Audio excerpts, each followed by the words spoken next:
popular topic here on the program recently has been Wild Bull Curry, one of the most recognizable faces in the history of professional wrestling and one of the wildest competitors. And of course, we talked with Bobby Fulton about Wild Bull Curry's time in Ohio. We know he spent time in Michigan, famously spent time in New England. But if you're going to talk about Wild Bull Curry, you have to talk about his run in Houston, Texas. And if we're going to talk Houston, Texas, no one better to speak to than Peter Birkholz, who of course wrote the book When Wrestling Was Wrestling, the wild and exotic inside story of the legendary Houston wrestling promotion. And Peter's on the line right now. Peter, how are you today?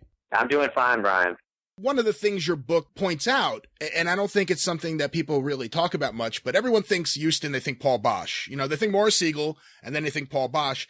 They don't realize it was actually Paul Bosh and the Birkholz family. Your family, Paul's brother was your father, were involved in every aspect of Houston wrestling from the time you were a boy. Yes, we were. And, of course, Paul was the front man and the star of the TV show, and he was a fantastic promoter. And we were more like the support family. Paul didn't have any children. And, of course, in my family, I had 3 other siblings. And then when we grew up, we were all assigned different jobs at the arena. But it was a family promotion, but Paul Bosh was the promoter and the television announcer. So it was a fun business to be in back in those days, Brian. Well, on the topic of Wild Bull Curry, you were around Houston wrestling from the time that you were a small boy. When was the first time you actually saw Wild Bull Curry, and what did you think of him? Well, as a small boy in the later 50s, I was scared to death of him. He was Wild Bull Curry. He actually made his debut into Houston wrestling on January 23rd of 1953, and I wrote about it in the book. He started the evening being Bull Curry, and then after that wild debut, he was Wild Bull Curry from then on. And he was a big favorite of Houston wrestling fans for decades. But when he made his debut, Brian, that was back in the days where you didn't have internet, you didn't have iPods, and you didn't have iPhones and all that. But one thing that we did have at Houston Wrestling is we had a live TV show that was being aired from the City Auditorium in Houston, Texas, and we had a timed period where you actually had to go off the air. It wasn't like for a while there in professional wrestling, you can tape matches and then go back and edit them in the studio so that you could fit into the time slot. But we would have to, have live television from the City Auditorium. And back in those days, Brian, you had a lot more flexibility, not compared to the WWE these days when they produce their own show. But back in those days, we had Houston police officers who didn't mind every once in a while if you slipped an extra $5 or $10 in their envelope, which back in the 50s was a nice tip, that they'd get involved a little bit. Now, you couldn't hit a Houston police officer, but they had no problem jumping in the ring and wrestling wrestlers down and handcuffing them. And then we had another extra gimmick in the arena, Brian, back in those days, those arenas, they used to be built where they had what they used to call a holding cell. It was like a jail cell there that at some sporting event or some event, somebody got out of hand or got too drunk, and the local, policeman handling security would put the person in the holding cell and call headquarters and send down the paddy wagon, and they'd go pick them up. Well, as you can imagine, with that kind of combination, the debut of Wild Bull Curry, he wrestled against Billy Varga, which was a top star in the 50s, and the match just got out of hand, and the police got involved, and they're trying to control him. Can you imagine sitting at home watching this live show, and, of course, all this was taking place just as you're going off the air. Wild Bull Curry is battling police, he's battling referees, wrestlers. They're trying to handcuff him. And we go off the air, we're showing that wild debut. And, of course, the officers take him to the holding cell. And then, Wild Bull Curry's in that holding cell, and he's shaking the bars, and he's screaming. He went out like a wild cage man. And, of course, the publicity cameras were going because back in the 50s, Houston wrestling was red hot, and we had newspaper reporters there every week. We had there was only one television show in the early 50s going. But the radio announcers, so it was a great debut. And, of course, Wild Bull Curry was exactly who he was, always inside and outside the ring, Wild Bull Curry. So as a youngster, I was scared to death of him. Like I said, that face is just so recognizable and so scary when you first see it. No one looks like that. There isn't anyone with the eyebrows or the face of Wild Bull Curry. No, he was a character, and he played it to the hilt. He after I started to get to know him and get more involved in the business aspect of the Houston wrestling promotion, and became a promoter myself. In fact, I had the honor in the years that I started promoting on my own promotions, that Wild Bill Curry would come work for me. But most of the time, by that time, he was at the age where he would just come in as a special referee. But Brian, I'm telling you, especially when we went down to Galveston, Texas, or hit all that surrounding area in Houston, as a promoter, you purposely set up the angle, you purposely set up the situation, and then you'd have your usual referees get on television and say, "I'm not getting near that match. I don't want to get hurt." And, of course, on television, you make the announcement there's only one guy tough enough and wild enough to handle him, and you'd bring in Wild Bill Curry, and he still sold tickets. Well, that's the thing, too. Wild Bill Curry in the mid to late 70s, in his 60s, really didn't look that radically different than Wild Bill Curry 20 years earlier. It looked like the exact same guy. It looked like he didn't age. He took good care of himself, and his style lent it to it. When you're that wild and so forth, and picking up chairs and throwing chairs and hitting people over the head with chairs and throwing those fists of his, you're exactly right. When he would come back, even as a special referee, you learn very quickly as a wrestling promoter, you don't bring in a special referee unless you get him involved.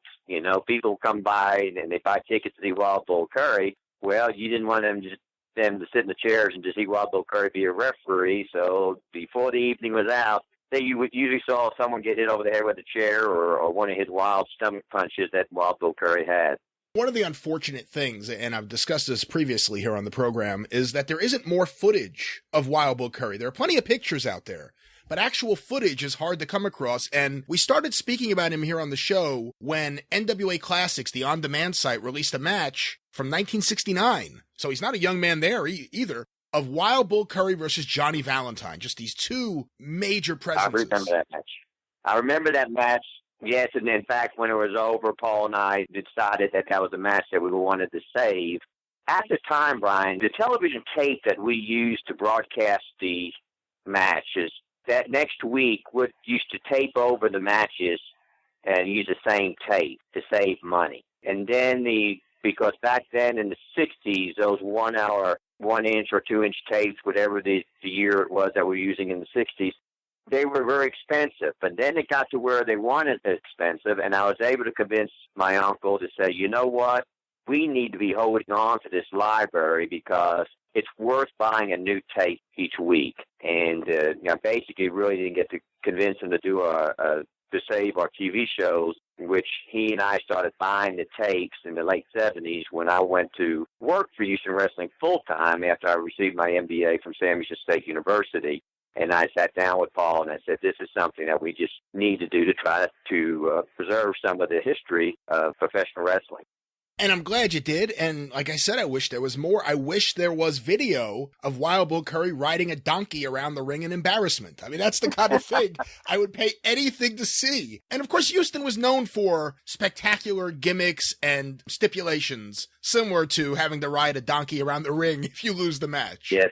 Of course, it started off with the Johnny Valentine or calling Bill Curry a jackass on TV, and the vice versa. And that before you know it, Morris Eagles had it worked up that whoever lost had it indeed ride the donkey around the ring. But what was really interesting with Wild Bill Curry is that he was so unique, and he produced a kind of action that Houston wrestling fans really loved. And I know elsewhere in the country too, as I found out more about the business and his wrestling elsewhere in the country. He was so wild and unique, it encouraged Houston wrestling promoter Morris Siegel, who, when I started researching to write this book, I had met Morris Siegel as a youngster. So I was aware of him, but it wasn't until I started really researching to give the history of Houston wrestling that I began to really appreciate what a great promoter he was. Brian, he promoted wrestling for over 50 years, and in the same town, week after week.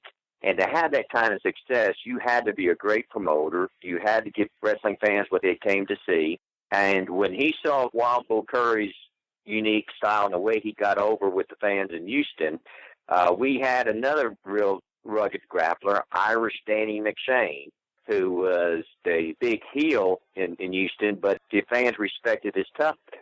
Well, Morris Siegel came up with a great gimmick, and he came up with what he called the Brass Knucks Trophy. And he went out and bought this trophy, made this trophy, and he came up with the Brass Knucks Trophy, and he billed it as the world's toughest wrestler. And Brian, there was times that Houston wrestling fans had more respect for the Brass Knucks champion than when the NWA World's Heavyweight Champion would come to town. They would recognize the NWA champion for his toughness, but also his wrestling abilities. But how can you, they really fell in love with the Brass Knucks champion because he was the world's toughest wrestler. And the rules were no disqualifications.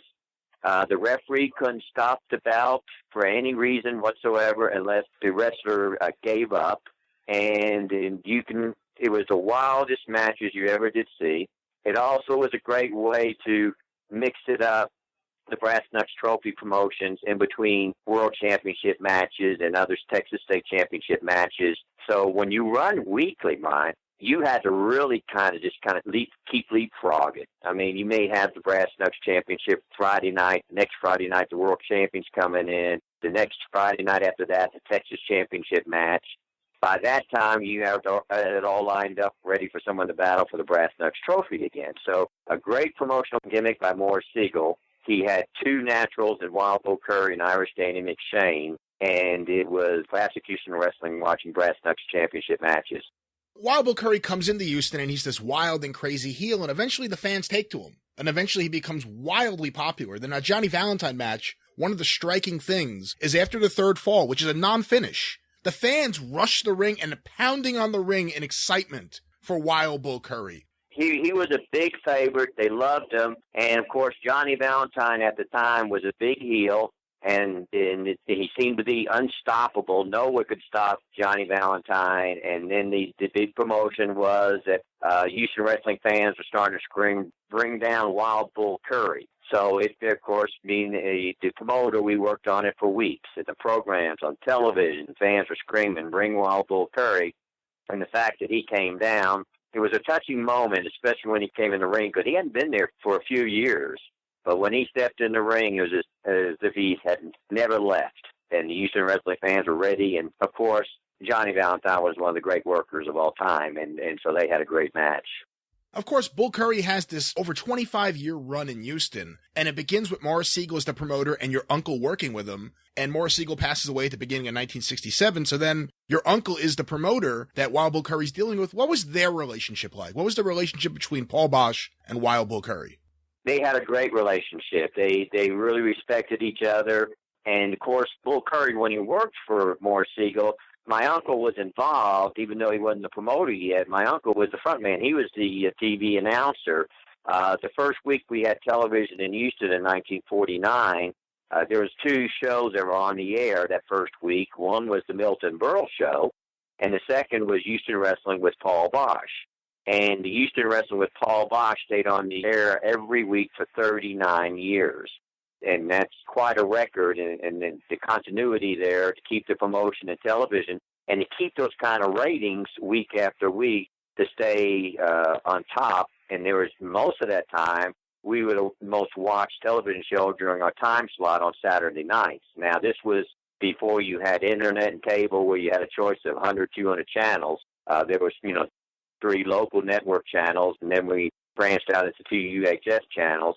So Paul and Bull Curry had worked together a long time, not only on the television, but my uncle used to do a radio show. And one of the interesting things that to show you back to the old-time promotions in the 50s is that Bull Curry battled the Dookie Amuka, who was at the time a very big heel for Houston wrestling fans. And the loser had to wheelbarrow the winner down Main Street of downtown Houston. And Morris Siegel, being the promoter he was, he purposely picked a Saturday morning when, back in those days, Saturdays were huge because people would come into downtown Houston to shop. That's when a lot of families would come in and do their shopping. And they drew 20 to 30,000 people just to watch Dookie Amuka roll the victorious Bull Curry down the middle of Main Street. And, of course, Bull Curry lived it up. He was waving his hands, and the people were going crazy. So you read about those stories, and in my case, I remember them. And there's something about that era when wrestling was wrestling that somehow people like yourself and I got to do whatever we can to try to preserve that. And it was the main objective in writing the book was I wanted wrestling fans of the future to read about what it was back in the days of Gorgeous George and Bull Curry and Danny McShane and Luthez and all those. So, but can you imagine that they just make the announcement and the next day that there's 20 to 30,000 people lining up Main Street to see Bull Curry coming down in the wheelbarrow. So they loved him. That would be on TMZ nowadays. That would be the headline on TMZ. Yeah. One of the great things about your book is I think it's very easy for someone to think, okay, Peter was Paul Bosh's nephew, and of course you would later become his partner in Houston wrestling. It'll be about their time, but it isn't. It's about the entire history of Houston wrestling, and that's one of the things I really love about the book. And we've mentioned Morris Siegel. Morris Siegel, for, as you said, 50 years was the promoter in Houston, and in the book, you do a decade-by-decade breakdown of the early years of Houston wrestling. And, you mentioned Gorgeous George, you mentioned Danny McShane and Bull Curry. There is one character I didn't know anything about, and I found myself fascinated by him in your book. Can you please tell the listeners about Whiskers Savage? He was quite a character. Of course, he was before my time. I was born in the 50s. His big heyday was during the 30s and the Great Depression. He was a phenomenon. Talking to my uncle, Paul, who knew him and was familiar with the run that he had in Texas. He set box office records throughout the state of Texas that was unbelievable back in the Depression days. In the City Auditorium, whenever he was in the main event, he sold out the City Auditorium. Now, we're talking about when people were losing their jobs and people were losing their businesses, but somehow Paul used to tell me how they would bring their piggy bank and then sometimes actually break the piggy bank when they get up to that window and get enough money out of there to see Whiskers Savage. I think he's a great sports phenomena at a time when people needed it. His gimmick was he was just a good old American boy, farmer, and that he believed in America and he believed in goodness. And it was a kind of a story that the people who were looking for hope in a time of despair, he just symbolized that. His gimmick was he was so poor that he couldn't even afford a belt to hold up his pants, and so he used a piece of rope, and he was a huge guy, long black hair, long black beard, and biggest smile that you ever saw. And also part of his gimmick was for a while there he had a pet chicken, and he would put it on a leash. And so that had to be quite a sight, seeing this huge, bearded, long-haired man coming down the aisle with a chicken on a leash. And he would get in the ring, and he would take that chicken off the leash, and he'd put that chicken on the top turnbuckle to watch his match. And wrestling fans all thought that the chicken was a well-trained chicken, but in reality, when there's that much noise and so much going on, chickens are going to just freeze where they're at. They're not going to move. But can you imagine also getting in the ring and then the heel tries to stomp on his pet chicken, and before you know it, Whiskers Savage is going crazy defending his pet chicken. But what a gimmick that Morris Siegel came up with this Daniel Savage was his name. And it wasn't just Houston, and we're not talking about just one or two times. Week after week after week, he'd sell out, and he'd go to Dallas, he'd go to San Antonio. And he really saved the Texas wrestling promotions during the Depression. He was the one that brought the people in when other sports franchises were going under. And as you said, very unique. You had lots of wrestlers wearing their usual trunks. You didn't have many wrestlers wearing farm clothes in the ring, if anybody. He may have been the first.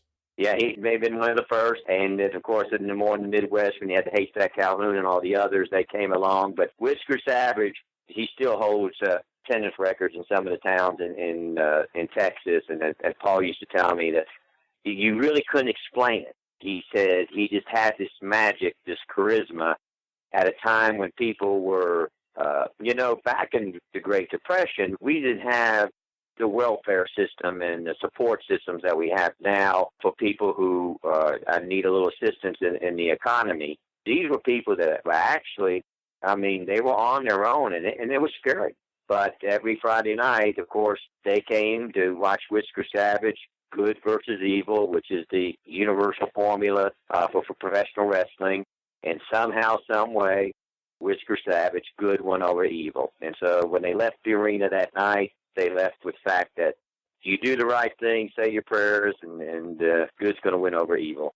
Your uncle and Morris Siegel have this relationship, and of course Morris Siegel ends up, as we said before, being the longtime promoter in Houston. And then an incident happens that in many ways you could see as being tragic, but ended up changing everyone's lives, from Paul Bosh's to yours to Houston wrestling fans. And that is your uncle Paul Bosh is in a car accident, and that radically changes his future. It does, because at the time he was a returning war hero. He was the most decorated professional wrestler in World War II, with 2 silver stars, 2 bronze stars, Purple Heart, and so forth. He was just getting into the Texas wrestling circuit, and back in those days, that was one of the big dangers that faced professional wrestlers, was the travel. And because you didn't have a lot of these interstates, and you had to travel almost all night to get to the next town. And so they would pile in the cars and they'd pile in their trucks after the matches, and they'd set out on the road because it worked out so much better for them to wake up in the town that they were working at that night than to get to the arena after a long day's drive. But a truck ran a stop sign, and this is the day before airbags and seat belts, and it really a severe injury to my uncle, who at the time was married to my Aunt Eleanor, and he did not have a lot of money. He was just now getting back into returning from the war and getting to where he's making some money, and there was no pension. There was no health insurance. So the hospital bills and so forth, and he was really in a tough spot, and I really have a lot of respect for Morris Siegel. He recognized that, and he really took a liking to my uncle, and he called him in the office, and Morris Siegel was scrambling to try to find some position or something for Paul to do that he could pay him some money so he could feed himself and his wife. And he asked him, have you ever typed out a publicity release? And just according to my uncle, he told Morris Siegel, no, sir. And he said, well, try it. He said, here's the card for next week. And my uncle sat down behind a typewriter, and my uncle was a natural writer. And he came out with a publicity release. Morris Siegel liked it and said, you're hired. And the next thing you know, he was the radio announcer for Houston Wrestling. So when television came in 1949, and this was the same across the country, it was just natural for the radio announcer to just be the transition into the television. Of course, it's 2 different types of broadcast, as you know, but Paul fit in, and he became a really big television star in the 50s, which was a golden era for Houston Wrestling, but also a golden era for national wrestling, with Gorgeous George and Lou Thez and Buddy Rogers headlining these national television broadcasts, and they really becoming national celebrities and athletes. Did he enjoy doing commentary? Paul, yes, he did. He really did. And it's just something that came natural to him. And of course, when you become the promoter, it's a huge advantage to be also the announcer. You don't have to explain to an announcer who you want to put over, who you want to talk about, what angles, and so forth. And basically, when we got behind the mic, we knew where we wanted to go with that broadcast and with the wrestlers in the ring. Paul enjoyed it. He liked the limelight, and he was a great promoter. And Barnum and Bailey had nothing on my uncle, that's for sure. That's for sure. Well, we'll take a step away from Houston wrestling briefly here. There was something you and I spoke about before we went on the air, and that was that we have something in common, that our families have something in common. And that is, as the listeners of this show know, I am born and raised in Long Beach, New York. And of course, I knew that your uncle was the chief of lifeguards at one point in Long Beach, New York, but I didn't realize that your family actually lived in Long Beach, New York for so many years, and you had such a presence in Long Beach. Yes, we did. And my father ended up being a police officer in Long Beach. And in his younger days, when he would be the lifeguard, he would then go home and grab his suitcase and wrestling tights, and he would wrestle in various small towns around Long Beach. And, of course, his name was John Birkholz, but he wrestled as John Bosh. Up in Long Beach at the time, my uncle's last name was pronounced Bosh instead of Bosh. And when he moved down to Texas, he got tired of correcting people, Brian. So he said, you know what, I'm just going to go with it. And it became Paul Bosh. But it's great. I go back in the scrapbooks and I see these cards where my uncle was wrestling in the semifinal main event, and my dad was one of the preliminaries or special event wrestlers. But there's some other great wrestling connections on Long Beach. For instance, what was really attractive at that time was wrestlers, professional wrestlers, who would wrestle New York City or surrounding area. They loved going to the beaches in Long Beach, and they would work out, and they would, of course, lay out in the sun, because back then getting the tans was considered healthy and also helped the wrestlers in their appearance in the ring. The lifeguard stand, actually, they would have free weights all around it. And my uncle, my dad, the lifeguards would work out, but all these professional wrestlers who would come there would work out. And word spread about that. So for guys there by the boardwalk, and I'm sure you remember the old lifeguard stand, I think it was there for many, many decades until I think one of the recent hurricanes finally Hurricane Sandy blew it away. Yeah. But the women, the young girls and the teenagers and the young women, they would set up their blankets all around the lifeguard stand. I mean, the lifeguard headquarters. And they would watch all these men, the lifeguards and wrestlers, working out with weights. Well, with the lifeguards out there and the professional wrestlers looking out, seeing all these women watching them, well, you can imagine that encouraged them to lift more weights and get in shape. So there was a synergy there, a synergy that paid off with my mother meeting my father and getting married and starting a family. But Lord Jan Blears was a professional wrestler who came and worked out at the headquarters there. And my uncle introduced him to Jan Blears, his wife. And so that was one romantic get-together on the Long Beach sand by the lifeguard headquarters. But the one that my uncle was the proudest of is Stu Hart. He introduced Stu Hart to Helen Hart. I can't remember what her last name was, her maiden name. Helen Smith. You're exactly right. Now I remember that. So he introduced Stu Hart to Helen Smith, and they started the Hart family. And but the Hart family made contributions to professional wrestling and wrestlers and managers and promotions. And my uncle used to always boast that that was his contribution to the world's population, as he introduced Stu Hart to Helen. And I can't remember exactly how many kids they had, but they had a bunch of them. In the mid-'90s, when I was a teenager, I was obsessed with wrestling, but not just current wrestling, classic wrestling, the history of professional wrestling. And I was getting a newsletter that Scott Teal put out called Whatever Happened To. And one of the issues featured Lord James Blears. It had an interview with him, and it also had his address and his phone number. And he told the story about being in Long Beach and about being with your uncle and being with Stu Hart. And I wrote him a letter. I just said, hi, I'm from Long Beach, New York, and I just wanted to, mention that I'm from here and talk to you a little bit about this. And he wrote me back a letter on Tokyo Hotel Stationery saying that, yes, it's true. I met my wife on Long Beach and I was married on this date at this church in Oceanside. And he remembered exactly where the church was, like what street it was on. And he signed the letter as he signed off his television show and signed other things, Tally Ho, which is why I end every show here on the Super Podcast with my cry of Tally Ho. It's from that letter I got from Lord James Blears. Was it hard for your uncle? I mean, here's someone who lived on a beach, who grew up on a beach, was a lifeguard, to be in Houston, to be away from the beach. It's hard for any of us who grow up on a beach to not be near a beach. What was it like for your uncle? Well, whenever he had an opportunity, he would go to beaches, especially go back to Long Beach. And of course, he used to always wear sweatshirts he had this sweatshirt he used to always like to wear that says, I have Long Beach sand in my shoes. It was, as you pointed out, between Lord Blears and my uncle and my dad and Stu Hart, there was just this magical connection with Long Beach there that the wrestlers really enjoyed. And then Paul would enjoy going to Hawaii. He enjoyed being on the beach. In fact, he told me that the easiest year he ever had in his life was when he was working for the Hawaiian promotion back in the late 30s, before they built all the hotels along Waikiki Beach. He actually lived in a house that was one block off of Waikiki Beach. And Brian, he used to talk about he would work out, he'd go swimming, he'd go spearfishing. And he said, but you know what? He said, Pete, once a week I had to pick up my bag and go wrestle somewhere. And he said that was quite a life, just once a week I had to wrestle and spent the rest of the week on the beach. But you're right, there was a love for the beach, and I find myself with that same love. I spend a lot of my winter months in Pensacola Beach in Florida. I love the beach.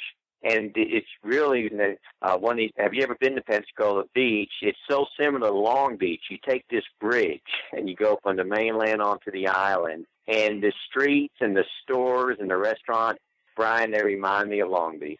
And so I'm in seventh heaven when I'm in Pensacola Beach. That you remember along that main street there that you would have the beach shops and the concession shops and the small restaurants. So yes, he loved the beach. Of course, he loved wrestling in Houston too. But you couldn't get Long Beach sand out of my uncle's shoes. You mentioned your father, John Birkholz, and I said that Houston wrestling was really a family operation. Talk a little bit about your father and what he did for Houston wrestling. He would play different roles, and sometimes he would be a referee, sometimes he'd be head of security. He was just wherever he was needed. He loved being with the business, but he was really a loyal supporter of my uncle and the promotion. Whatever it took, he was there to help run the business. He didn't wrestle too much when he first came down to Houston because he had received a back injury when he was a Long Beach police officer, so that basically took him out of the ring as a wrestler. But he was a great referee, would be in charge of the box office and in charge of security. Whatever we needed, my dad was there. He was a big help to me when I was doing a lot of what we used to call back in the old days spot shows. These were shows that you went into markets that weren't strong enough to have a consistent promotion. But the way our TV show was had such high ratings and such a hot TV show, I would, load up the van with my family members, and I'd book some wrestlers, and I'd go into these small towns, and it gave me some hands-on experience. I had a great experience working under my uncle and being his right-hand man for many years. What a mentor Paul Bosh was. But the idea of going out and doing it on your own just gave me some more experience that I was able to bring back and just to hopefully make myself a better Houston wrestling promoter. But he would be head of security with that. And, sometimes he would be my referee. And I look back and, sometimes it would be a hot finish, and my poor dad would be in the middle of it. And I remember a couple of times watching my dad literally swing his fist and fighting his way back to the dressing room. And I would say to myself, what kind of son would put his father in that position? And one time I ran up to him in the dressing room, and we had a really wild hot finish in Cleveland, Texas, and it was rough getting those wrestlers. And this is before the days where we didn't have the barricades. We didn't have the much better security measures that they have these days. And you literally sometimes on a hot finish, it was a fist fight back to the dressing room. And I remember one time, grabbed some policemen, and we went back in to kind of rescue him because he was surrounded and he's fighting away. We get him back to the dressing room, and I go up to my dad and I said, "Dad, I am so sorry." And my dad got the biggest grin on his face, and he said, "Don't worry about it. It's the business." So I always remember that moment that he gave that big smile. Houston crowds were notoriously hot. Jim Cornette's told me many times about, having trouble, him and the Midnight Express, getting from the ring back into the dressing room. It was just chaos. Who would you say had the most problems? Who did the fans hate the most? We had quite a few, and I miss Jim Cornette. I hope I bump into him or get in touch with him. He was great. I loved doing television interviews with Jim Cornette. You had to be on your toes, Brian. I mean, when you're interviewing Jim Cornette, he'd throw that thing right back at you. He wasn't a typical introduce the wrestler, stand back, and they go into their sales pitch, so to speak. But Jim Cornette kept you on your toes, and I loved interviewing with him. But to go back to answer your question, Wild Bull Curry in his days and Danny McShane, and we would have to, sometimes when we knew it was going to be a wild match, hire extra police. And I finally got convinced my uncle to do it too, because back in those days, you kayfabed everything. And I finally explained to my uncle, we need to warn these officers when it's going to be a hot finish. And I got in the habit of doing that, and it made a big difference because the policemen knew how to position themselves, and they were ready to get them out. But the one that really, El Gran Marcus, his picture's on the front cover of the book. I really enjoyed working with El Gran Marcus. He was a good guy, but he would not follow instructions. And I remember being in the Port Arthur, Texas, and you talk about a redneck market. That was some of the wildest professional wrestling crowds I've ever worked with, and I was promoting Port Arthur, and Gran Marcus and Gino were two very hot heels, and Gran Marcus had a way he could really fire up and irritate Mexican fans, because he would get on television and claim he wasn't Mexican, which of course was an insult to wrestling fans.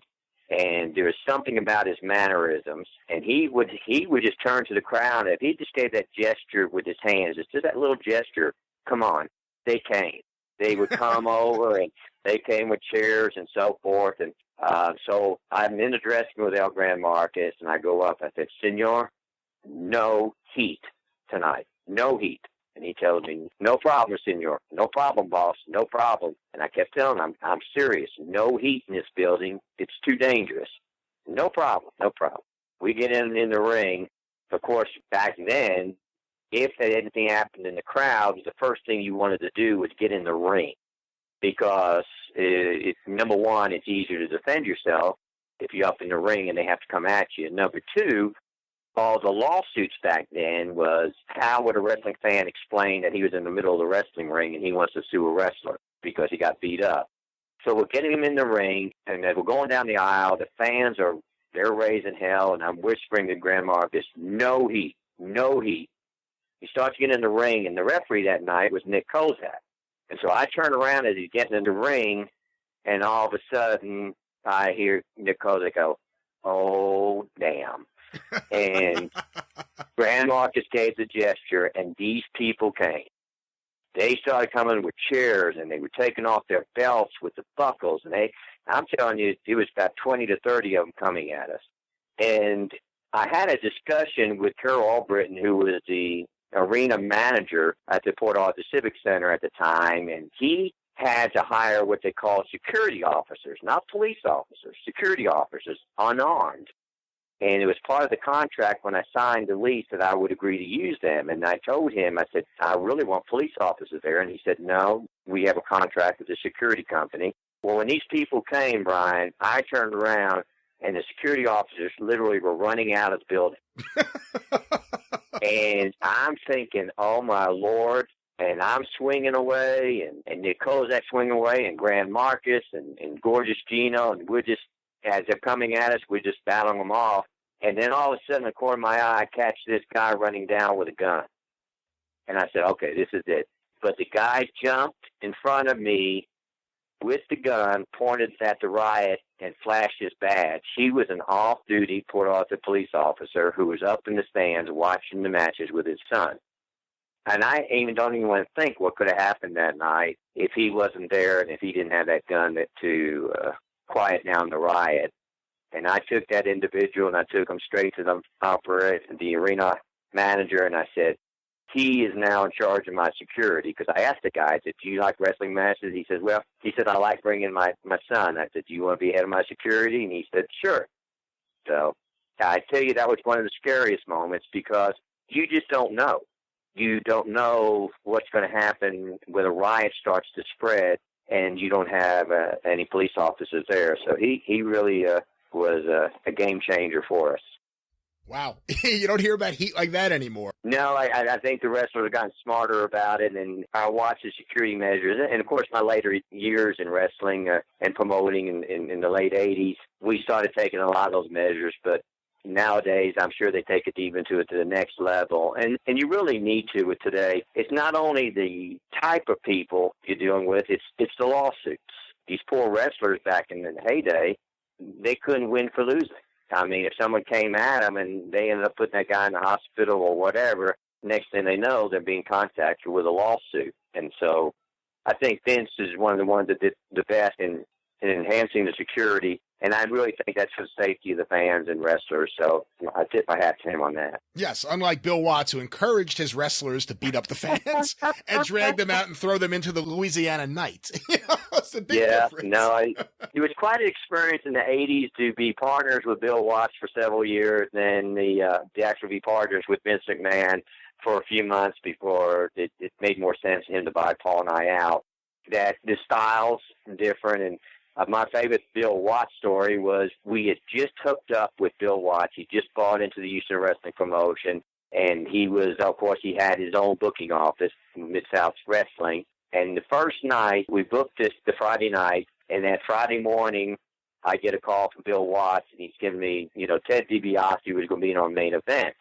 And he says to me, Pete, Ted DiBiase broke his hand in Corpus Christi last night.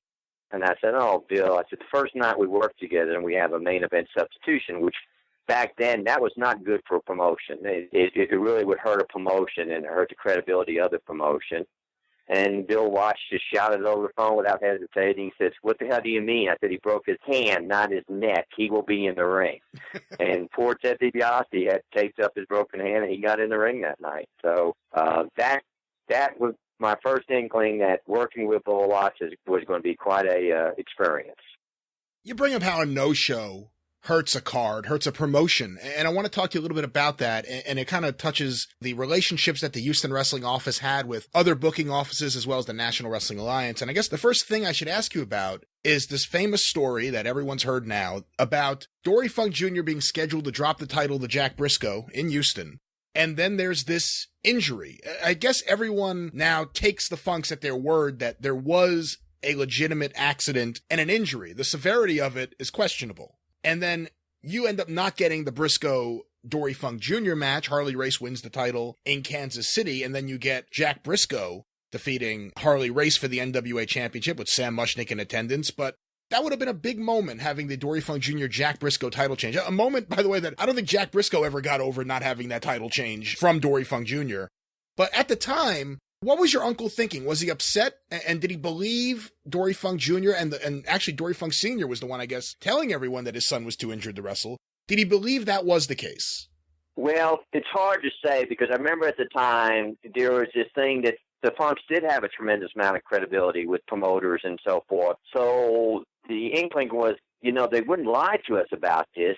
But then also in the back of our mind, we felt, well, maybe there's some political undertones here. As you know, in the business, there are sometimes certain wrestlers don't want to put over other wrestlers, or there's other political factors and variables involved. So there is a mixture of emotions here. First, you're right, we were disappointed because having a world title change in your town was huge back then, and we were looking forward to it with the Jack Briscoe and Dory Funk Jr. And then when the injury came up, I think the only thing that really kind of made it more digestible, Brian, is the assurance was there was going to be a title change in Houston.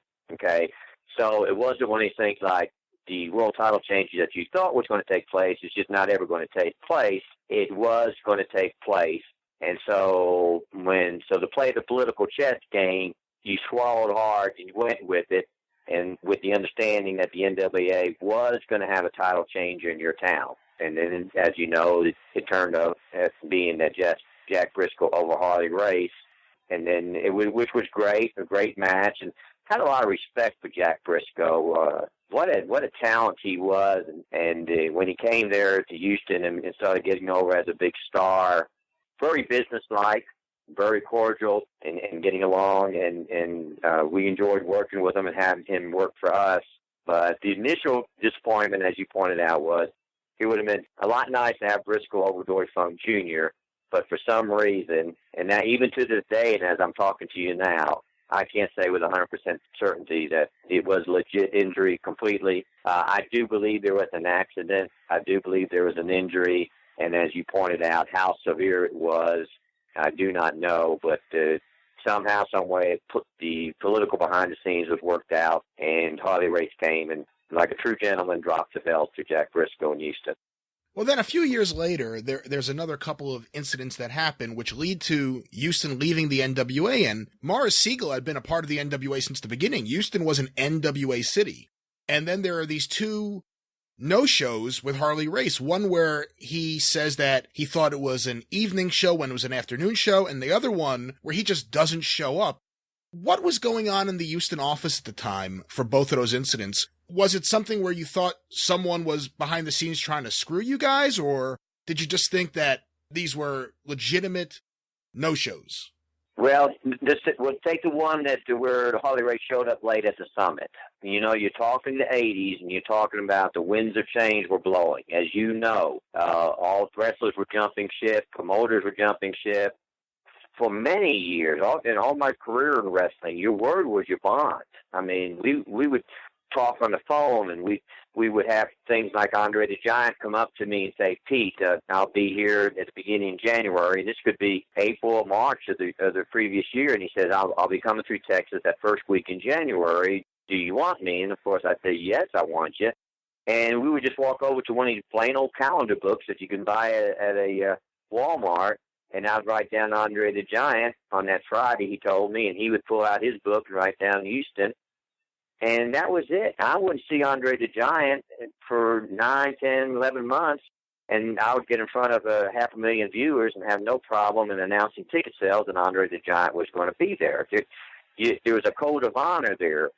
Now, in the 80s, money started getting involved.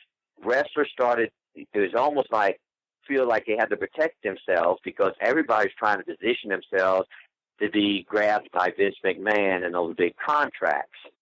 So it was a lot harder to get people to do business because they were afraid that if they did business in Houston, that would lessen their marketing attractiveness to Vince McMahon. But Harley Race, I kind of feel like he legitimately messed up on his booking. It was the first time ever to have a Sunday show in the state of Texas. Paul and I had to get them to change the state law. The state law stated that there could not be professional wrestling matches on Sunday in Texas.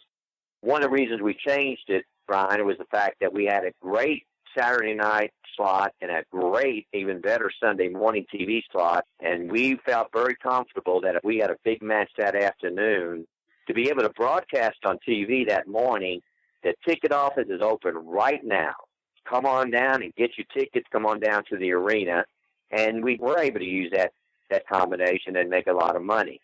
But it was not only a Sunday show, it was a 3 o'clock show. And I remember Harley Race frantically running into the dressing room. The matches were over. One good thing, he got there in time, and a lot of the wrestlers saw him jump out of the taxi and start running with his bag. And, but they got to the dressing room, and he was very apologetic. He was very upset. It could have been a work, but I do not think so. And it was just a legitimate, plain old booking mistake. And like, if you knew more about the professional wrestling business in the old days and Luthez and all that, the first thing a world champion's supposed to do is call the promoter and tell the promoter, I'm in town. I'm staying at such and such motel or hotel or whatever. I'll see you at the arena tonight. Which always was reassuring to a wrestling promoter to say, the world champion's in town. He didn't miss a flight, didn't get bumped off a flight, his car didn't break down, whatever. But I think that first missing was legit. He quickly sent promos. The NWA quickly sent promos that we put on TV apologizing. But it hurt. It hurt big time. As you can imagine, being a wrestling fan, you came to see the world champion, and then you told the world champion's not there. I mean, and Paul and I had a great credibility with Houston wrestling fans, but it did take a hit. The second one, we pretty well had heard to the grapevine he wasn't coming. And I pretty well got the impression that Paul felt the same way, that it was not an individual decision. It was not Harley Race saying, I'm not coming. And so we understood the political pressure that was on Harley Race. And so we were more prepared for that one. And that was just part of the game of the business during those years, the turmoil. Of course, that second no-show would happen after the Houston wrestling office stopped working with the Dallas booking office, which Fritz von Erich had been a major player in the NWA, including being the president of the NWA for a time. What led to the end of the relationship with the Dallas booking office, and what did you and your uncle think of working with Fritz von Erich and Gary Hart as a booker? Okay, first of all, I like both individuals personally, and I enjoyed very much working with Gary Hart. I worked, as you can imagine, more shoulder to shoulder with Gary Hart. Fritz at that time was more just making appearances at his own promotions around Dallas-Fort Worth. But you're right, he was the NWA president. He was one of the mainstays. And then what happened was things were starting to really change, and relationships changed, loyalties changed. You really, you had to. It was just a time that the camaraderie in the dressing room changed. The wrestlers weren't there so much to, hey, let's do business together. Let's do this, let's do that, because then next week we'll sell more tickets and we'll both make more money off the percentage of the gate. It got to where everybody was out for themselves. No, I'm not going to do that. No, I'm not going to put this person over. No, I'm not going to do this. But the Dallas office at that time was having trouble securing good talent.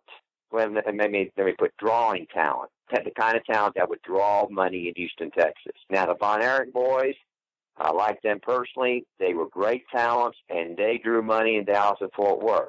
They'd come down to Houston. They would hold their own, but they weren't the superstars that we needed to put in the main events and draw the serious money that we were accustomed to drawing in Houston. And then we kept asking Gary Hart, Booker at the time, who's coming in? Who's coming in? Who's coming? Nobody was coming in. And then they started not returning our phone calls. Then we started hearing rumors that they were going to possibly come into Houston. So the fact that we didn't base our whole promotion around the Von Erich boys, I think they took it as kind of an insult. Paul and I felt like we did not want to be that vulnerable. I mean, can you imagine if all of our superstars were Von Erich boys and they decided that we're not coming to Houston anymore under your banner? And at the time, Southwest Championship Wrestling had some stars that used to be big stars for us in Houston. And Wahoo McDaniels was their booker. And Ivan Putski was a big draw for us. He no longer was the Polish gimmick that he was when he first made serious money for us. And then Tully Blanchard and then Gino Hernandez and all these people, they were available in the Southwest Championship. And we were approached by them. And we've always had a great relationship with Wahoo. And Wahoo displayed to us the same competitiveness, ambition, hardworking individual that made us big money in the 70s. And we just felt like we had more confidence in Wahoo as a booker. He had some stars behind him, and he had connections to other stars. And Wahoo was a star himself still. And so we made the decision to move over. Our TV ratings had dropped so much that we temporarily lost one of our time slots. Well, Brian, in wrestling business back then especially, you couldn't afford that. You couldn't afford to start losing the television exposure. You couldn't afford not having the talent. Plus, using Wahoo as a booker, there were some stars that we liked to bring in that did not get along with the Dallas office. But once they realized we weren't with Dallas anymore, they started freelancing and coming in. So it was nothing personal. It was a talent move. And we just felt at the time that we needed to make that change. And it turned out that we did have to make that change, and it worked out well. It's an interesting time in Texas wrestling because it had always been the Amarillo office doing their own thing in West Texas. And then there was the Dallas booking office, which was supplying talent to Houston, as well as what would become Southwest Championship Wrestling, what would become Joe Blanchard's own territory. Do you know much about what the falling out was between the Dallas office and Joe Blanchard? Not really. The Dallas office, I think Joe Blanchard kind of felt like they were being dictated to by the booking office. Paul and I kind of related that too. There came a time where they said, well, this is it, take it or leave it. This is the list of talent we have, take it or leave it. And Joe Blanchard I think with his group, they just decided that they would do better to just go out on their own. And they did. And they made some inroads and they grabbed some good talent. But the Dallas office, I really think what happened during that period, Brian, is that Fritz was kind of stepping back, and he was not as hands-on. Bronco Lubitsch and Gary Hart, they were hands-on trying to make things work. But Paul and I spotted something that really was a big factor in our decision. Bronco Lubitsch and Gary Hart were even starting to lose confidence in the Dallas booking office. And we kind of sensed that in the booking meetings. And when your booker is not really enthused about what's happening for the booking office and incoming talent, I mean, where do you go from there? And I think Gary Hart was one of the best bookers I ever worked with. He was very good, but he was facing a situation where everything was built around the Von Erich boys, and it was hard to bring in any baby faces because, when you said Von Erich boy, you're talking plural.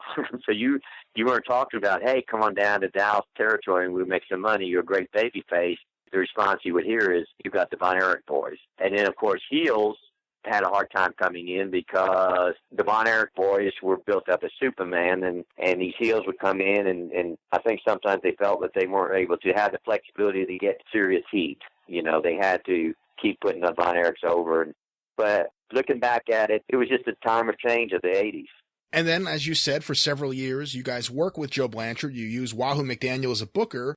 And then eventually that comes to an end. So let me ask you, explain the relationship with Joe Blanchard. How did it go? What made it end? And what are you and your uncle thinking when all of a sudden the relationship ends? You're working with Bill Watts, and Joe Blanchard's coming into Houston. He's running against you guys at the summit. He's promoting his own world title tournament. Yes, and of course, one of the things that a lot of wrestling fans aren't aware of is that when he came and fell flat on his face and coming in against us in Houston, because we were so well established, the next thing you know, we got hit with an anti-monopoly, antitrust lawsuit. And that took years. A lot of attorneys made a lot of money off of that. But what happened was we were running the same problem again with the talent situation.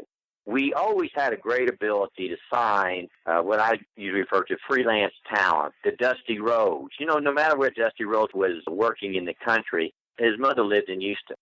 And so I periodically, Dusty would call me up and says, "Hey, Pete, I'm coming in to visit my mama, and what dates?" And I said, "Yes, I want you." And so he would come in to visit his mom, and of course work for us because he was a big star. He'd get a big payday, and we always featured him in a top featured match, which he appreciated. And I used to always put together a certain box of tickets for his mom, and he would always tell me, you know, "Pete, thanks for taking care of my mama." And so we had a great connection with that talent. When in the 80s came along, there was not that same connection. So people, of course, Vince was signing his wrestlers to contracts, and of course they couldn't just jump on a plane, come down and wrestle for us anymore. They were tied contractually to Vince McMahon. But it was just a changing time. You had to be very careful, and when someone gave you a date, then you just had to make sure that you felt comfortable that they were going to show up that day, that night, and advertise them on television and so forth. But what happened, we were working with Joe Blanchard in Southwest Championship Wrestling, and business was slow. It was a tough time for Houston wrestling, and Paul, and as pointed out in the book, Paul was going through a very personal challenge as his wife, my Aunt Eleanor, of 50 years, was passing away with cancer. And the combination that the business was changing, and in fact, he would even told me one night, "It's not fun anymore," and the personal challenges he was going through with my aunt, we just rallied the troops, and I put together a big show. We lost about 4 bookings in a row at the Sam Houston Coliseum, which back in those days, when you used to be a so-called weekly promotion, when you didn't run for 3-4 weeks, it was disastrous. People would get out of the habit of coming. But we now put together a really big show, and we set a box office record that night, and Nick Bockwinkel was our main event, and he always had a liking to Paul and Houston wrestling. And that night, after the matches, we set a record, a box office record, and sold out the Coliseum. He was spending the night with my uncle at his house, and he approached Paul the next morning and buying the Houston Wrestling promotion, which Paul was now interested in selling because of what all was happening. We had just his wife had just passed away a couple months earlier. So actually, Nick Bockwinkel started to buy into Houston wrestling, and Junkyard Dog was in the main event against Nick Bockwinkel. He saw the crowd. He went back to Bill Watts, telling Bill Watts what we had drawn, and we get a phone call from Bill Watts. When Bill Watts called and wanted to be part of the Houston Wrestling promotion, Paul and I decided that, we ought to at least meet with him and talk with him. He had tremendous talent at that time, as you know. I mean, he had Junkyard Dog, he had Hacksaw Doug, and he had all these people who, in just a couple of years, was going to go up to New York City and make Vince a lot of money. So when Bill Watts wanted to buy in, we felt like we had really solidified our talent supply. Bill Watts, Southwest Championship Wrestling, plus the connections that Paul and I had on our own. And when we worked with Bill Watts took care of the talent in the ring and in the dressing room. I took care of the promotion, and we started to make some serious money in Houston, show after show. Just how big a star was the JYD in Houston, and did it hurt the box office when he went to Vince McMahon in August of 1984? Well, I went over to the Superdome because I'd been reading and hearing about Junkyard Dog drawing big crowds in Louisiana. He had not made an appearance in Houston, and I went over there because one of my friends, Ernie Ladd, was one of the big main eventers in the Superdome. And I was in the dressing room, and JYD came up to me before the matches started and say, "Hey, can you use me in Houston?" And we talked a little bit, and then I sat back and watched the matches, and when I saw the charisma he had and the excitement that he generated in that Superdome crowd, he jumped on that apron and he gave that howl, and when you have 30,000 people howling back, I said to myself, I need to talk to Paul. I went back to Paul and I said, this guy he can draw serious money for us. And so Paul and I worked it out for JYD to come over. And he got over Houston wrestling very quickly. And he was a big star. He helped really pack to me, a superstar is not somebody who just comes in there once in a while and packs the arena. It's the one that consistent over and over again packing the arena. And of course, Bill Watts had the talent, and I tell you this right now, I think he was one of the best creative minds of professional wrestling at the time, and he knew how to utilize that talent, Brian. I sat back there, and I felt like I was each show. I was getting a lesson on utilizing talent and putting on a great show. And yes, it did hurt, but Watts was tremendous in developing talent. And then so it did hurt, just a step backwards, but we regained our footing and moved forward. As JYD's leaving, you have this other hot act that's working for Bill Watts and is in Houston, and that's the Rock and Roll Express. Same thing, just how big was that? Was this Rock and Roll Express, this rock and roll tag team in the era of MTV? And, they had a relatively short run because by early 85, they go to work for Jim Crockett. Do you think if they had stayed around a little longer, they would have been able to maintain their popularity in Houston? I think so. The Rock and Roll Express, back in those days, it was very simple. If somebody was interested in coming to the territory, they would send some promo tapes. And, of course, we'd put them on TV, and we had 2 or 3 promo tapes that the Rock and Roll Express was coming. It wasn't until I saw their promo tapes and I realized they were not marketing themselves as wrestlers. They were rock and roll stars. I mean, I watched the video and the music, and they're going down the aisle, and of course they were dressed up like rock and roll singers, and the girls were running and screaming, and they just wanted to touch them, just like rock and roll stars. And so I went to Paul and I said, why don't we do something a little bit different? I said, I want to get some music, rock and roll music. Let's use some of the music that they're using on the video. I want to blast that music, and then for the first time since Gorgeous George of the 50s and 60s, we hired to use some spotlights at the top of the Coliseum. So then sure enough, and the first night they're there, we turn off the lights, I give the signal, the spotlights come on, the music's blasting, they come down there, and that crowd's going crazy. And they were great workers, too, especially when you go up against people like Jim Cornette and the Midnight Express. That angle that they had was a natural. I mean, you had 4 great workers. When you have that, you can get a consistent program that draws serious money for a long time. But we used the spotlights, we used the music, and they got over as rock and roll stars. And then to have heels like Jim Cornette had, it was a golden time for us in the 80s when we had that kind of talent. And Brian, they were working hard. I mean, these people. Well, first of all, when you worked for Bill Watts and he was the booker, you better put some effort in the ring, otherwise he'll be waiting for you at the dressing room. But and we had great workers, and I look back at that, and that was probably the best years of my promotion in the early 80s working with Bill Watts. Of course, Bill Watts had a record-setting year in 1984 around all this new talent, this younger, fast-paced talent like the Midnight Express, the Rock and Roll Express, Terry Taylor, Buddy Landel, mixed in with established stars like Hacksaw Duggan, Ted DiBiase, Butch Reed. So you had this amazing roster of talent. You had spoken about Gary Hart and Wahoo. What was Bill Dundee like for you as a booker? Bill Dundee worked hard. And of course, when you say as a booker, he was a booker, but whenever you work under Bill Watts, you're the booker, but you're not really the booker. Bill Watts was the main handler.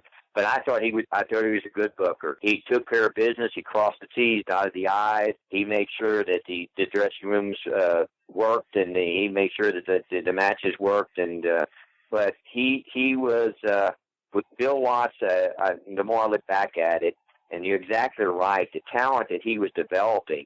And so when you asked earlier about Junkyard Dog leaving, there was a kind of a confidence that we had that even if they leave, it's just Bill Watts reloading. I mean, he will grab another black star, and within a very short period, he will have them up drawing a big money in the main event as well. But I remember the talent in that dressing room during those years. I remember the crowds that we were drawing. We were holding our own, while other parts of the country were kind of succumbing to the pressure from Vince McMahon. We were just coasting along. We were holding our own, that's for sure. Bill Watts is widely considered by just about everybody as a creative genius for professional wrestling, but also as someone rather difficult to work with at times.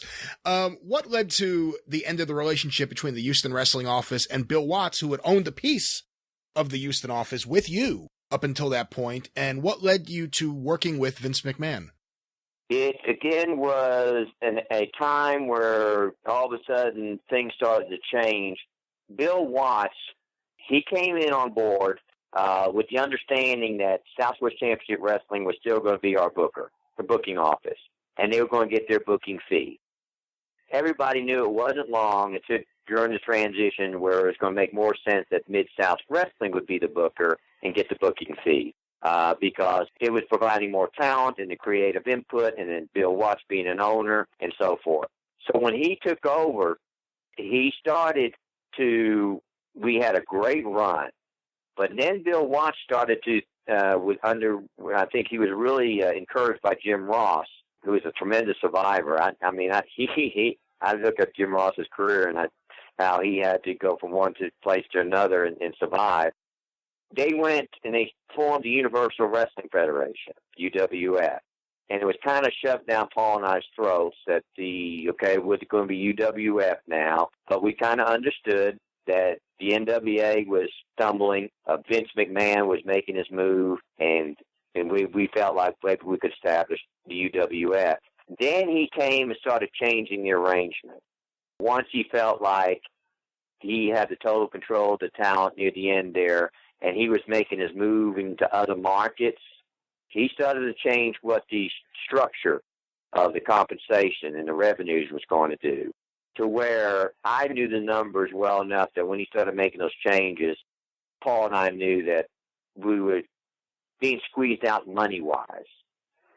We would still have a role in the promotion and be part owners, but back then, when you start changing the booking office from 10% of the gate to 15, 20% of the gate, and the talent percentage changing, the pie wasn't that big.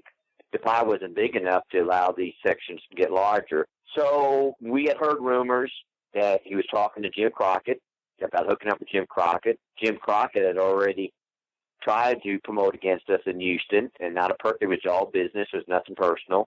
So when we were hearing that they were meeting, Paul put some calls in to Bill Watts saying, we need to talk. And for days, Bill Watts never returned a phone call. I still think to this day, if Bill Watts would have returned the phone call, the split may not have taken place. But looking back at it, the split probably needed to take place anyway. At that same time, Brian, we were contacted by Jim Barnett, who was a longtime friend of ours. And, of course, he was VP for the WWF at the time. And he said, are you interested in us talking? And Paul, being an old friend of Jim Barnett, invited him down. And we had lunch at Paul's swimming pool. And Jim Barnett said, all you need to do, Paul, is make that call. That Vince had sent word from Jim Barnett, just make the call and would hook up with the WWF. Paul got kind of spooked with what was going on, not return phone calls, so forth. You got to remember, right at that time, they just did at WrestleMania number 3, Hulk Hogan, Andre the Giant, 93,000 people. And so Paul just felt like it was time to make the move. I was in the process of wanting to sell out my portion of the promotion. I was teaching full-time at Sam Houston State University, and I had a great run in wrestling, and at that time I was ready to go ahead and ease out. But we had a good, few months run with Vince McMahon, and the most important thing that came out of it is Vince and I were able to work together on giving my uncle a farewell show, and that was important because I would have hated to see one day that the Houston Wrestling office just would have to shut down. And Vince and I worked out a deal on that show, and it was a tremendous show, a tremendous way for Paul Bosh to say, after 55 years, goodbye to wrestling, and thank you very much. That was an area of the book I found fascinating, and I won't give it away here so people can go read the book and see it, but you talk about how you have this short partnership with Vince McMahon, and rather quickly it was apparent that the relationship wasn't making much sense, and it was going to end. And you quickly put together this idea and this deal for your uncle to have this honorable exit, the way he should, out of wrestling.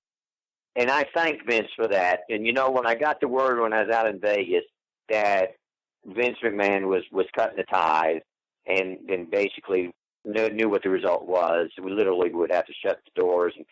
And I remember not sleeping at night, getting on, and I just sent word to Vince that please don't do anything until we talk. And on the way flight back to Houston, I jotted down some notes, and I called Vince and I said, just please listen to what I have to say, and please listen to the whole pitch before you give an answer. And explained to him, we really needed to have Paul have his exit, and it was really to the advantage of Vince to have his exit, and we were going to crown Vince the new king wrestling in Texas and take over our TV slot. It just made more sense to do it that way than having wrestling fans saying what happened, and WWF would have to build their own loyalty. But I, to this day, and I hope someday personally bump into Vince again and shake his hand and say thank you, because I asked for him to please just give us a great card, and he gave us a tremendous card. And he flew in talent, people like Andre the Giant and so forth, who weren't even working on the card to be part of the festivities and so forth. Vince McMahon, that was a class act by Vince. He could have very well told me after I made my bid, Pete, it's nothing personal, but it's time for us to part ways. He listened to it, and you got to remember also, Vince McMahon, grandfather, my uncle Paul Bosh used to work for Vince McMahon's grandfather when he got into wrestling, and then he worked for Vince's dad. And I didn't never hear this directly, but I heard indirectly that when Vince was making his move, Brian, nationwide, there are certain areas that he told Vince to please wait until he passed. Sort of like Michael Corleone and The Godfather. And one of them was Houston because of the respect that his dad had for Paul and for each other. And so when Vince's dad did pass away, Vince started to make his move into Houston. So there was some tiebacks. And one of the things I do respect about Vince is this desire to maintain the history of professional wrestling, whether it's Hall of Fame or library wrestling tapes. I think that's very important, and I think it's important for someone like Vince McMahon. I think what you do is very important, and I try to do whatever I can to the people know that, you know what, it just didn't happen in the 80s with Hulk Hogan and Some Shot Dog. There's a business here that has been around for, I guess now, 100 years, and a lot of history to it. There is one other name I wanted to ask you about. It was a name you mentioned earlier, and that's Gino Hernandez. There's been a lot said throughout the years that Gino was like a son to Paul Bosh, and of course, he really got his break in Houston from when he was a teenager on. What can you say about Gino Hernandez, his relationship with your uncle, his relationship with you, because you knew him the whole time too, as well as his place in Houston wrestling history? Gino was a tremendous talent, and I lost a dear friend when I lost Gino. Of course, his father, being Louis Hernandez, was a big star in Houston wrestling, so of course, Paul knew him when he was just a little boy in the dressing room carrying his dad's bags and so forth. So when Louis Hernandez, who was very liked by my uncle and other people, that when he passed, everybody kind of, especially Jose Lothario, took Gino under his wing. And Gino, actually, at age 16, he was going to high school, Brian, and on weekends, Jose was flying him down to Mexico and getting him experience in the wrestling ring. And so when he so-called made his professional wrestling ring debut at age 18 in Houston, because back then the state law said you had to be 18, he actually had already been working for 2 years. So he stepped in, and he was tremendous talent. And I think it's one of those stories where he just got mixed up with the wrong people. I'm not talking about people in wrestling, but being on television and being a star, he started to hang around a jet set that I don't think was a good influence on him. And at the time, he wasn't working for us in Houston. He had already made his move to go to Dallas, and Gino was not a big fan of Cowboy Bill Watts.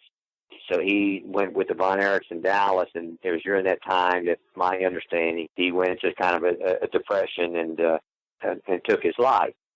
And I still wish that he would have been working for us at the time, because I kind of felt I would have maybe been able to spot that, or maybe been able to help him. I don't know. But he worked hard, and he was a fine young man, and I'm sorry he's turned out to be one of the tragic stories of professional wrestling. Being that you guys knew him from when he was a kid, and he came up through the Houston wrestling ranks, what did your uncle feel when he got the call that Gino died? I mean, did it affect him? Yes, it did, and it affected both of us. We were stunned.